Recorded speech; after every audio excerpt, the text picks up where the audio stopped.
मौसम का अंदाज़ा तो आप लोग लगा चुके होंगे। सुबह के 5:30 बज रहे थे और सूरज ने भी अपना चेहरा दिखाना शुरू कर दिया। हम पर नींद का गलबा तारी था। थोड़ा सा मौसम इंजॉय किया और इंजॉय करते करते हम सो गए। रात को पैकिंग में और प्लानिंग में टाइम चला गया, इसीलिए जब हमारी आंखें खुली तो ये खूबसूरत सा मंजर हमारे सामने था। तो हम इस वक्त मौजूद हैं कानपुर से थोड़े से किलोमीटर पीछे टेक्सला में। टेक्सला एक बहुत ही खूबसूरत शहर है।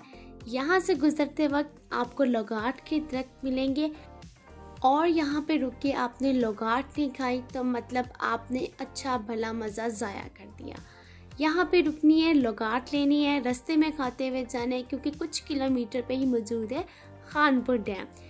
इस वक्त खूबसूरत पहाड़ों के दरमियान जो आप पानी देख रहे हैं वो दरअसल खानपुर डैम है। खानपुर डैम के बारे में थोड़ी सी इन्फॉर्मेशन आपके साथ शेयर कर दूँ। ऑब्वियसली जियोग्राफर हूँ, इतनी इन्फॉर्मेशन तो आपके साथ शेयर करूँगी। तो बात करते हैं खानपुर डैम की। खानपुर डैम दरअसल इस्लामाबाद से 50 किलोमीटर के फासले पे है। ये हारो रिवर पोठोहार प्लेट्यू के बिल्कुल करीब है, in the region of Khyber Pakhtunkhwa. जिस दौरान मैंने आपसे इन्फॉर्मेशन शेयर की है उसी दौरान मैं अपनी गाड़ी से उतर के खानपुर डैम की बाउंड्री में आ रही हूँ। तो एक मज़े की बात आपके साथ शेयर कर दूँ, और वो ये है कि माउंटेनियस एरिया से जिनको डर लगता है कि ख़तरनाक रास्ते होंगे एट्सेट्रा एट्सेट्रा, वो भी यहाँ पे जा सकते हैं, क्योंकि रास्ता बहुत साफ़ है, क्लियर है, रोड प्रॉपर बनी हुई है। सिर्फ सेंटर में अबाउट 15 to 20 मिनट का ऐसा रास्ता है जिसमें रोड ख़राब है, लेकिन वो भी माउंटेनियस एरिया में नहीं आ रही, वो एक प्लेन एरिया के अंदर ही आ रही है। और आप इजीली वहाँ से नेशनल हाईवे पे चढ़ सकते हैं और वहाँ से टेक्सला से आप खानपुर आराम से आ सकते हैं। तो यहाँ पे मैं पहुँच चुकी हूँ खानपुर डैम के बिल्कुल करीब। यहाँ पे आपके साथ व्यू शेयर कर लूँ। देखने में बहुत खूबसूरत था। मौसम की ख़राबी की वजह से थोड़ी कैमरे के रिज़ल्ट में भी फ़र्क आ गया है। हवा चल रही थी, यहाँ पे बहुत मज़े का मौसम था।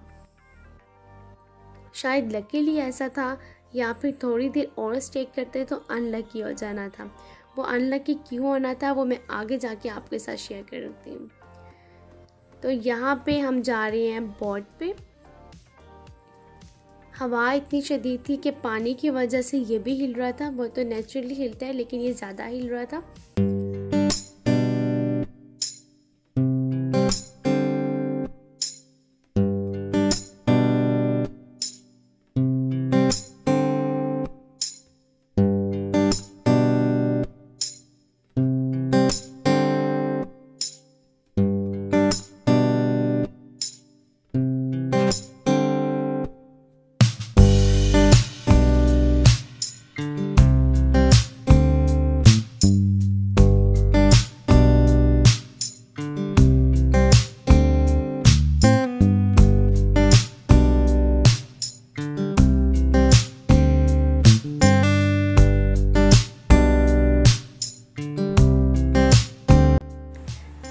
यहाँ पे मैं इनसे लेने लगी थी पैरासीलिंग के बारे में थोड़ी सी इन्फॉर्मेशन, क्योंकि मैंने सुना था कि वो ड्राई प्लेस से आपको पिक करती हैं और हवा के प्रेशर की वजह से वो आपको पानी में गिरा देती हैं। तो मैंने तो लाइफ जैकेट पहले पहन ली थी।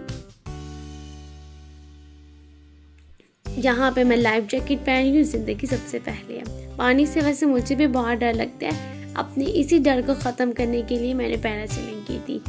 यहाँ पे अच्छी तरह से लाइफ जैकेट को मैं कर रही हूँ। स्पीड थोड़ी सी फास्ट कर दी है। अगर आपको डर लगता है या नहीं लगता, फिर भी आप लाइफ जैकेट पहने। यहाँ पे हम इस जगह से हम जा रहे हैं नेक्स्ट पॉइंट पे, जहाँ से पैरासीलिंग करनी है। और सेंटर में इतना खूबसूरत, इतनी प्यारी हवा चल रही थी। साइडों पे पहाड़ थे, कोई भी नहीं था। और जब हम गए थे तो वर्किंग डे था और लोग भी ज़्यादा नहीं आए थे, सिर्फ हमारी फैमिली थी वहाँ पे। ब्लू और ग्रीन कलर के पानी का मिक्सचर, साइडों पे पहाड़, इतना प्यारा मौसम, बादल आए हुए हैं और आप बोटिंग कर रहे हो, एक एडवेंचर के लिए जा रहे हो। इससे अच्छी फीलिंग और क्या आ सकती है।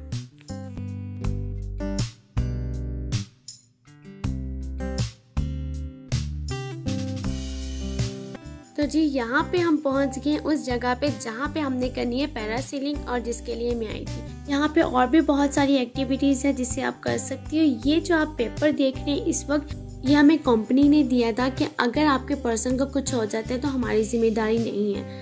मतलब स्ट्रिंग टूट जाती है, हवा का प्रेशर ज़्यादा हो जाता है तो आप पानी में भी गिर सकते हैं, आपकी लैंडिंग पानी में भी हो सकती है, एट्सेट्रा एट्सेट्रा। लेकिन हम यहाँ पे बिल्कुल तैयार हो चुके हैं। तो यहाँ पे मैं जा रही हूँ पैरासीलिंग के लिए। लाइफ जैकेट तो पहले ही पहनी हुई थी और यहाँ पे मैं कह रही हूँ कि बस मुझे हवा में उड़ा दो किसी तरह से, बेशक ये लाइफ रिस्की है। वो यहाँ पे पैराशूट सेट कर रहे थे और बाबा फिर भी मुझसे पूछ रहे थे कि आपने जाना है वाकई या नहीं जाना। तो फाइनली फिर मैं जा रही थी और साथ में मुझे इंस्ट्रक्शन भी दे रही थी। अभी वो मुझे इंस्ट्रक्शन देंगे कि आपने किस तरह से जाना था। हवा का प्रेशर बहुत ज़्यादा था और इन्होंने मुझे गाइड ऐसे किया था कि लैंडिंग कैसे आपने करनी है और अगर कोई प्रॉब्लम हो जाती है तो आपने उसे कैसे फेस करना है। तो यहाँ पे सुन तो मैंने लिया था, फर्स्ट टाइम था तो थोड़ा सा डर भी लग रहा था और पानी से तो मुझे भी वैसे डर लगता है। तो फिर भी हिम्मत की और अब मैं यहाँ पे करूँगी टेक ऑफ।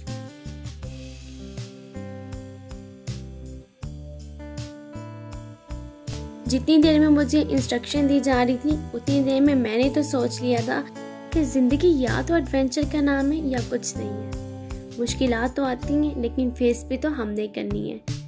यहाँ पे मेरा हो रहा है टेक ऑफ। हवा के प्रेशर को आप देख सकते हैं। कैमरे की साइड में अब चेंज करती हूँ।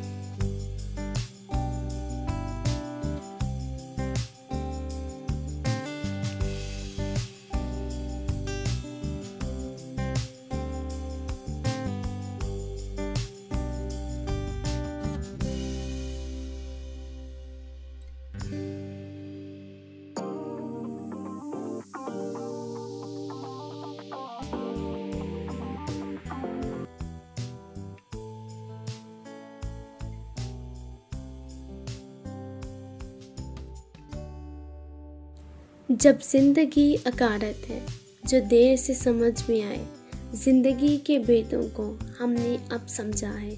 अब समझ में भी आती हो तो हमने कब समझना है। आँख जब पिघल जाए और शाम ढल जाए, जिंदगी की जब मुट्ठी से रेत निकल जाए, फिर अपने जीवन का तब समझ में आता है। अब समझ में आता है, सब समझ में आता है।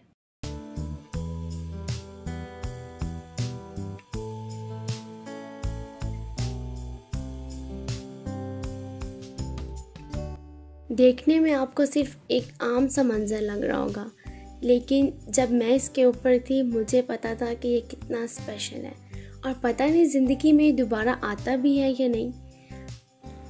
जैसे ही मैं हवा में उड़ना शुरू हुई और ज़मीन की तरफ देखा तो ब्लू और ग्रीन कलर का एक खूबसूरत सा कॉम्बिनेशन पानी का था और ज़मीन पे मौजूद लोग, इवन मेरी फैमिली मुझे बिल्कुल भी नज़र नहीं आ रही थी।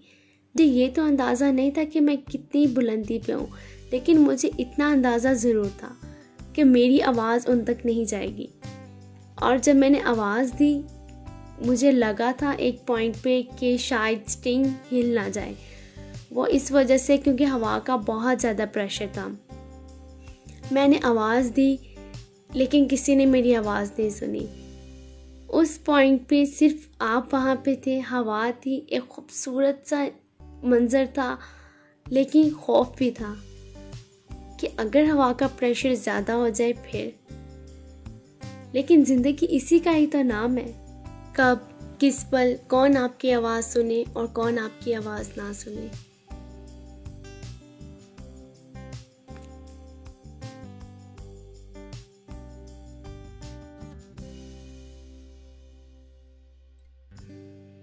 जब एक खूबसूरत से एडवेंचर के बाद मैं ज़मीन पर उतरी तो मुझे अंदाज़ा हुआ कि छोटी छोटी चीज़ों में, छोटे छोटे कदम में एक बहुत बड़ी खुशी होती है और वो खुशी आपको अपने अंदर ढूंढनी है और वो खुशी आपसे है। एक अच्छा खासा टाइम था जो मैंने हवा में गुजारा है। एक अच्छा खासा टाइम था जिस पे मैंने ज़मीन को देखा। मैंने ज़्यादा बुलंदी से तो नहीं देखा, लेकिन इतनी दूर से देखा है कि मुझे अंदाज़ा हो चुका था कि ज़िंदगी क्या है। थोड़ा सा पार्ट मैंने यहाँ पे कट किया और आपको दिखा रही हूँ, क्योंकि यहाँ पे मेरी लैंडिंग होनी थी, लेकिन हवा के प्रेशर की वजह से मेरी लैंडिंग उस वक्त नहीं हो सकी। और फिर मुझे यहाँ पे कहा गया कि अब मेरी राइट साइड पे मैं दोनों हाथों से इसको नीचे करूँ और पैराशूट की एक साइड को। तो मैंने एक साइड को दोनों हाथों से नीचे किया, जो कि इजीली हो गया था। मुझे ये लगा था ज़्यादा एफर्ट लगानी पड़ेगी, लेकिन शायद हवा में आपका वेट कम हो जाता है, इसीलिए मुझे ज़्यादा फील नहीं हुआ, शायद ये वजह होगी। तो मैंने इस तरह से लैंडिंग की थी। यहाँ पे आके मुझे थोड़ी थोड़ी सी इनकी आवाज़ सुनना शुरू हो गई थी, क्योंकि मैं ज़मीन के करीब आ रही थी और वो जितना ऊंची बोल रही थी थोड़ी आ रही थी, लेकिन मुझे पहुंच रही थी उनकी आवाज़। बाहर सेफली मैंने लैंडिंग कर ली और ये लैंडिंग आप मेरी देख रहे हैं।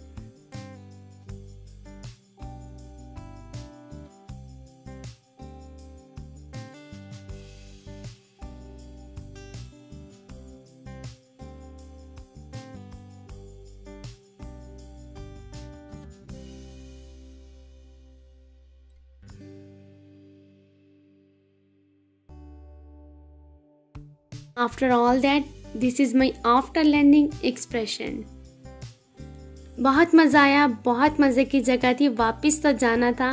तो इसी के साथ अगर आपको वीडियो अच्छी लगी है तो आपने इसको लाइक कर देना है। कमेंट सेक्शन में मुझे ज़रूर बताना है कि आपको ये वीडियो कैसी लगी, और साथ ही सब्सक्राइब करना बिल्कुल नहीं भूलना, बेल के आइकन को प्रेस कर देना है। हम मिल के डिस्कवर करेंगे पाकिस्तान को, हम मिल के विज़िट करेंगे पाकिस्तान को। Make sure to stay happy and rise up. Allah Hafiz.